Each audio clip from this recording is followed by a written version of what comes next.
Hello, it's Duncan Nisbet, the roving reporter for Let's Test, here today with Christopher Lebond. Hi Chris, how you doing? Hi there, I'm great, thanks. Good. I want to thank you so much for your time today. I appreciate it. I'll try not to take up too much of it. But I just want to chat to you today about yourself, how you got to be presenting at Let's Test, and then we'll talk about your session. Does that work for you? Works great. Fantastic. Well then, okay, so let's just start off. Who is Christopher and where did you come from and how are you at Let's Test? Okay, I'm Chris Lebond. I'm a British guy who moved to Sweden 10 years ago. I moved due to love, which I suppose is the standard reason for moving here. No official numbers, if that is the standard reason, of course. I studied computer science at university. I studied in Hertfordshire. Spent a little while in the south of England working with legacy systems, so ASP and SQL Server. Of course, these technologies are still used today, but it was real old school web development back then. But I learned a lot about coming into companies and working in projects, quality work, which practically didn't exist when I worked in that company. But from there, moved to Sweden, as I said, and after learning the language, learning about the culture, I started working at Click. Okay. Started out as a test engineer, spent a few years with that, learned a lot about quality, got my feet off the ground, met some of the test gurus, really got me inspired, which was cool. Yeah. Spent some time in their sessions, learning about context-driven testing, the more modern methodologies, of course. And that's when my interest really did peak. And from there, I've always been an advocate for these methodologies, especially at Click. As I moved through positions, leadership positions, I built up the system test team at Click as we changed our project structure. And from there, I've moved on to working more with the release process and release systems. Okay. So you've done most roles within the kind of development cycle, have you? Connected to quality, I would say, yes. Yeah. So my time as a developer has been fairly limited. I do more today than I used to do. And then, like I said, a little bit in the beginning of my career. Right. But otherwise, it's all being orientated around quality work, I would say. I guess that's where my heart lies as well. So what does quality mean for you then? How do you interpret it? Oh, yeah, this is always one of those $1 million questions, isn't it? Yeah. Quality is, so to begin with, quality is important to discuss. I think it's one of those things that it shouldn't be ignored. So I think that's probably the most important ground concept. It needs to be visible. And by that, I don't mean what quality work you're doing necessarily, just that it's accepted that it needs to be discussed and it needs to be respected and taken seriously. And I think that's where a lot of companies struggle. It's not always taken seriously. Yeah. It's words on paper, or it's a process description just to get through a certification, which is a shame because that doesn't actually help your organization or your product offering. So for me, quality is mostly about being aware, being reactive, agile, and taking considerations to the individual needs of the context you're actually in at the time. Yeah. So what product are you working with? What process are you trying to improve, etc., etc. Gotcha. Okay, yeah, so for me, I try and think of the user's emotions. So if I'm using it and I'm not inspired by it or I'm not excited by it, I can try and put some kind of quality criteria against it and say, whereas if the product owner's sold me on the product and I completely believe in why I'm doing it, why I come to work and just I think this is going to help people, that for me is a kind of an aspect of quality that I like thinking about. Okay. Cool. Okay. So it doesn't sound like you did anything to do with precious metals in your studies. So come on, tell us, how did you get onto precious metals and mapping it to software testing or quality? Right. Yeah. Intrigued. Perhaps I should start with a little bit about how I was convinced to actually submit my my presentation. Okay. We mentioned it a little bit in the beginning. I've been working a lot with members of House of Test. They were working here as colleagues to me, Right. and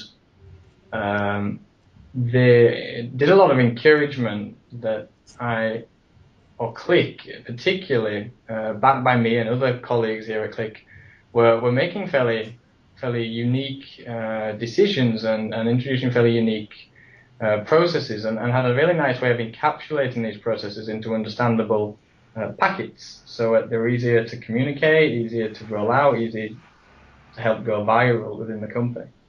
So there was a lot of encouragement to actually submit.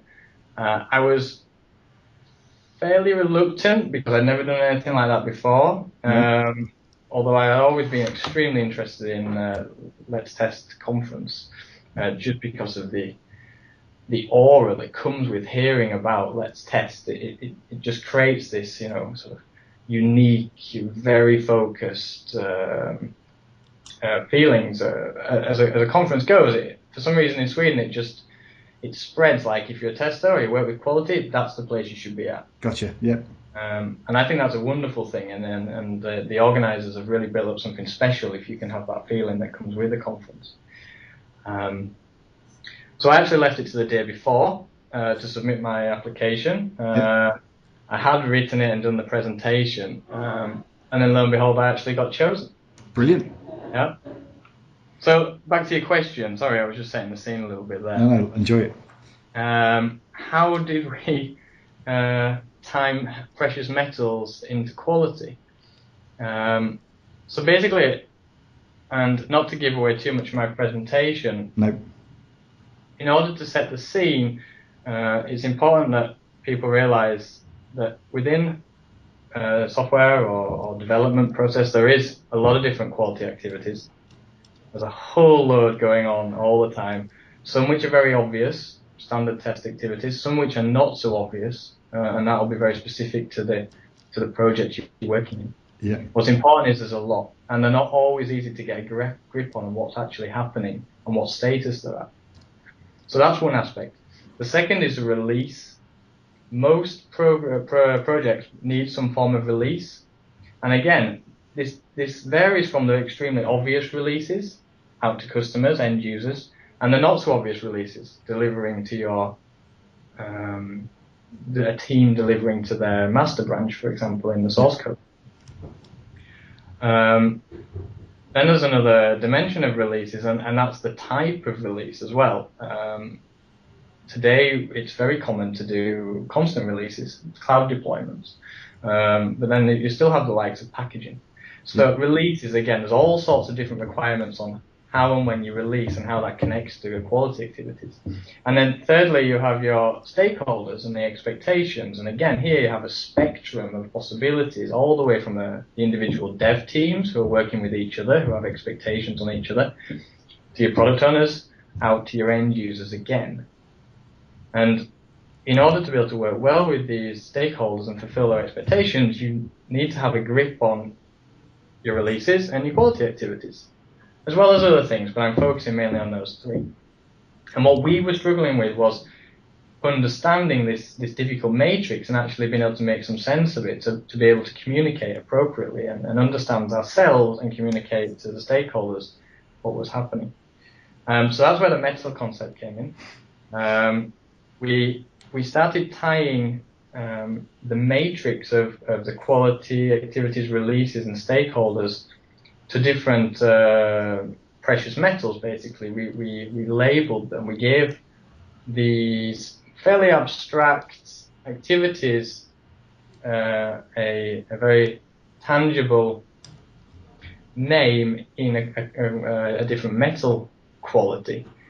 And what this did was it meant that when we spoke about, for example, reaching a tin level, all of a sudden our stakeholders understood what that meant from a release perspective and which quality activities had happened on that. Right, gotcha. Okay, and then as the quality of the metal gets better, it says something new about that project or that piece of software. So that, in a nutshell, is what I will spend the time talking about Let's Test. Wicked.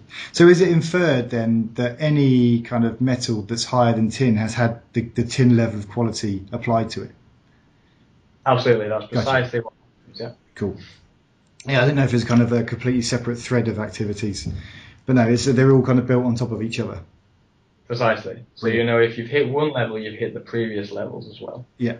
There's also a frequency aspect there. It's not always feasible to try and achieve these different levels all the time.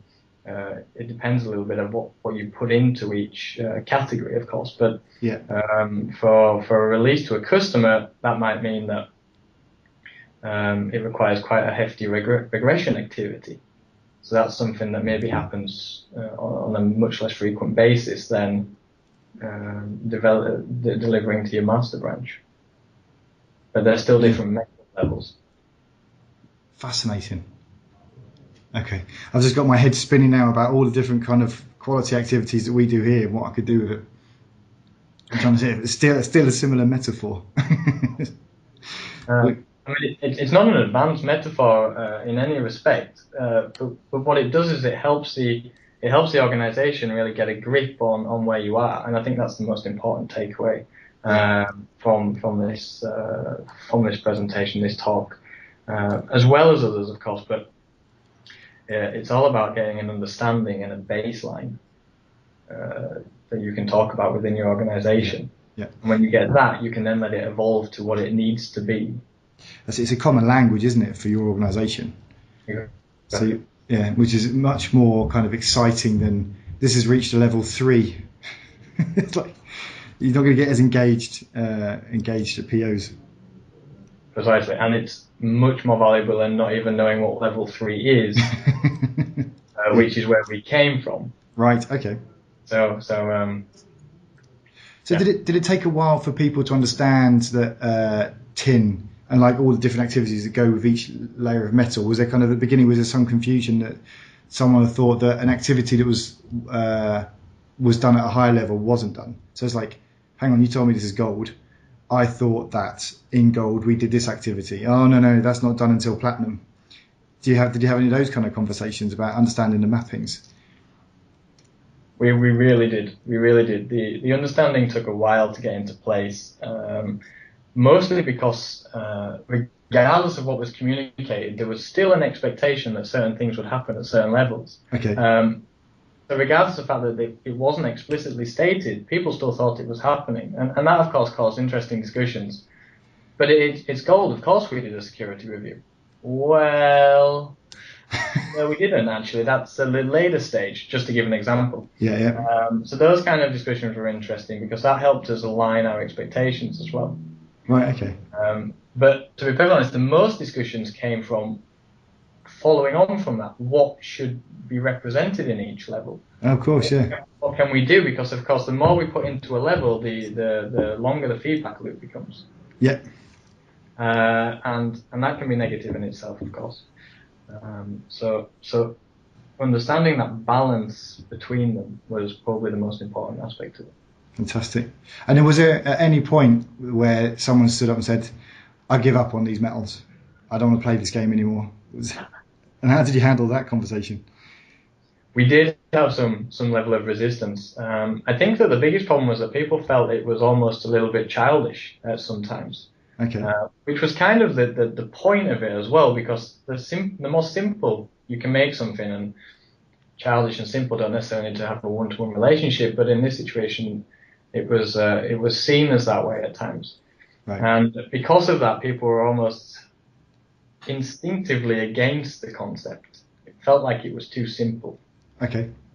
So it took some time to let it evolve and let it sink in. And then eventually it started to go viral in the respect that it can in an organization and was just the accepted de facto. Fantastic. That's awesome. Okay. So you're not only doing one session, you've got another session, board games for testers with Andreas. I do. Do you want to tell us a bit about that without too many spoilers? I can. We're just going to list off a row of board games. Twister, drafts. Exactly. Risk. Uno. All the fun ones. All the fun ones. Go on, give us a bit of gist. What can people expect from that session without giving too many spoilers away? All right. Okay. So you can definitely expect to have fun. You can expect to try something unique, and we can definitely promise you some reflection in a way that you might not have considered triggering reflection previously. Okay. Was that high level enough? Yeah, that'll do. And how did? So go on. I was just saying that's a teaser. That's the top level. Brilliant. And so, how did the collaboration come about? Was this one of the one that the kind of Henke and Johan sort of suggested you get together, or had you got together beforehand? So Andreas and I have had a lot of discussions previously around quality in general. We work together Right. and we work well together, and we have similar ideas. So we had some concepts in the work, so at least we'd found some ideas around. And then the mail came that said, we'd love you to group up and do something. And I was a little bit reluctant again. This is Let's Test is my first conference as a speaker. Right. Didn't know anybody on the paneling directly other than Andreas, and he was already working with somebody else. So I wasn't sure really if that would work. But he popped up on Skype one day and said, hey, should we look into one of those ideas that we've been having? And I was like, yeah. Brilliant. Here's some material. What about this? And we started bouncing around the ideas, and eventually we realized, we have something here. So we put a lot of time into developing the concept. Where I'm definitely proud with the result of that workshop as well. So I hope people will swing by and check it out. Yeah. It's brilliant as well. It's got a nice slot as well, so people will be relaxed after dinner, having a few beers. Should be a good one. Yeah, I hope so. I think we almost got a prime slot. I mean, if it had been a TV show, we would have been getting the best slot in the house. That's it. You'll be flying. It'll be standing room only.